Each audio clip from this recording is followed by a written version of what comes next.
არისტოტელეს ქუჩა სალონიკიში. ნუ ეხლა აბა ვისი ქუჩა უნდა ყოფილიყო? ჩვენთან თუ რუსთაველია საბერძნეთში არისტოტელე. ასე რომ აი ამ ქუჩაზე ვარ და საღამოა, მე მგონი 8 საათია და ეხლა იგუძებს ქალაქი. თუმცა ხუთშაბათია მხოლოდ. ჩვეულებრივი სამხრეთული, ბერძნული, ჯიგრული სიტუაცია. საერთოდ ძალიან გვანან ქართველებს ეს სიმართლეა. ბევრი საერთო გვაქვს ბერძნებთან, იტალიელებთანაც, ალბათ პორტუგალიელებთანაც, საერთოდ სამხრეთულ კულტურებთან. ვაგრძელებთ არისტოტელეს ქუჩის მიმოხილვას. აი ასეთი შეღებილი ლამაზი შენობები, სიცოცხლე ჩქებს, ადამიანები იღიმებიან, მაღაზიები ღიაა. თუმცა გვიანაა საკმაოდ.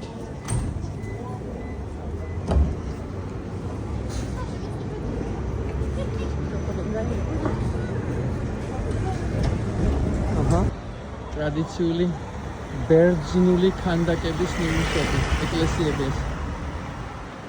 თითქოს ყოველი ეკლესია წმინდა სოფიას ეკლესიას მაგონებს მინიატურულს. წმინდა გრიგორის ტაძარი ძალიან ლამაზია.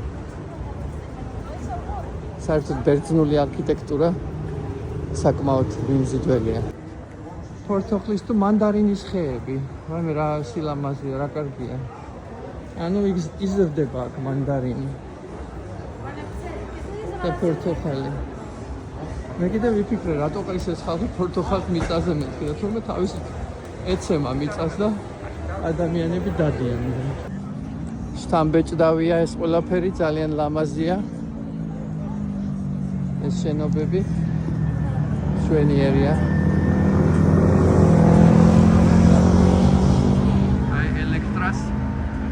ალას ჰოტელი. ხომიცით ელექტრას კომპლექსი და ოიდიპოს კომპლექსი. ყველაფერი საბერძნეთიდან მოდის. აი წარმოიდგინეთ, ხუთშაბათი საღამოა და სავსეა ქალაქი. და ვიკითხე ეს იმიტომ რომ ხუთშაბათია თუ რის გამო არის მეთქი ასე და არაო, ეს ყოველდღე ასეა. ორშაბათსაც, სამშაბათსაც, ნებისმიერ დღეს. საერთოდ ასეთ ქალაქებში ცხოვრება ღამე იწყება გვიან. და აი გვიან ვამბობ სადღაც 8-9 საათზე გამოდის ხალხი. მოვედით სავაქსმოდ. Θεσσαλονίκης που λένε. ესეთი მშვენიერი კომპანია έναν τάκο που გვახლავს ψηφίστηκε თან στην და καλύτερη σαλάτα παγκοσμίως. ჩვენი Κλείδωσα.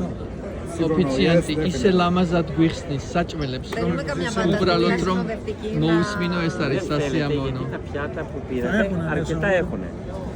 Ενδεχομένως όμως να θέλετε κάτι σε ασβέστιο. Τα λαγάνι με συνία στη σκάρα ή μπάτζο Μακεδονία σαγανάκι. Περίμενε με μπουγιουρδί καλύτερα, κάτι που να είναι λίγο καυτερό, θα κάνει το πελεκούδι. Yes, definitely. Buyurdi.